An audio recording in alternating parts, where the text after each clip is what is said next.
शेतकऱ्याच्या पोरांनो, निराश होऊ नका. येणारं युग आपलंच आहे, विश्वास ठेवा. तुमची बलस्थानं ओळखा.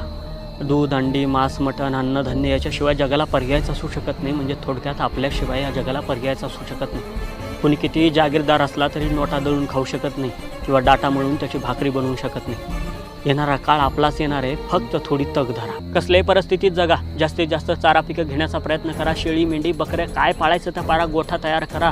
खत निर्माण करा. रासायनिक शेती थोडीशी टाळा. शेतीवरती ध्यान द्या. गटागटानं एकत्र या. 50 लोक शेतकरी एकत्र या. गटशेती निर्माण करा. वाहतुकीसाठी ट्रक घ्या, टेम्पो घ्या. काय खरेदी करायचं करा. बाहेर विदेशात तुमचा माल पोहोचा. गावकी भावकी हेवे दावे, गावातले भांडणं बांधावरनं भांडणार, जाळ करा या गोष्टीचा. गावातलं राजकारण पेटून द्या. काही घेणं देणं नाही. स्थानिक प्रतिनिधी, साहेब, आमदार ह्या त्या गोष्टी जशी काशी करायची करून द्या. ह्यांना काही घेणं देणं नाही. यांच्या नादाला लागू नका. आपल्याला स्वराज्य उभं करायचं, फक्त या गोष्टीवरती ध्यान ठेवा. आणि शेतकऱ्याच्या पोरांनो, हातातलं तेवढ्या मोबाईलचा जाळ करा. अरे महत्त्वाची माहिती ठीक आहे, पण तासनतास त्याच्यावरती झटत बसायचं, काहीतरी पाहत बसायचं, जिकडं नाही तिकडं डोकं लावायचं, स्वतःचं डोकं हँग करून घ्यायचं. कवर चालणार आहे या सगळ्या गोष्टी.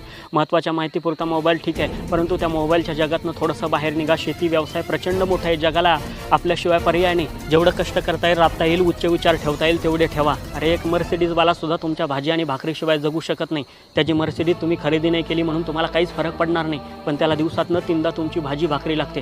त्याच्यामुळं आदरानं तुमच्याकडे सगळं जग बघायला लागेल. तुमचा व्यवसाय 1 नंबरचा. शेतकऱ्याच्या पोरांनो, आपण 2 नंबरचे व्यवसाय करणाऱ्या शेतकऱ्यांची अवलाद नाही आहेत. आपण 1 नंबरचा व्यवसाय करतो आहेत. अभिमानानं शेती या व्यवसायात उतरा, जागे व्हा आणि खऱ्या अर्थानं प्रगतीच्या दिशेनं पहिलं पाऊल आजच टाका. खिंडार पडू दे, अंधार सरू दे, उजेड पडू दे तुझा. नशिबचा बर काढीत मागर, फिरल मागन तुझ्या.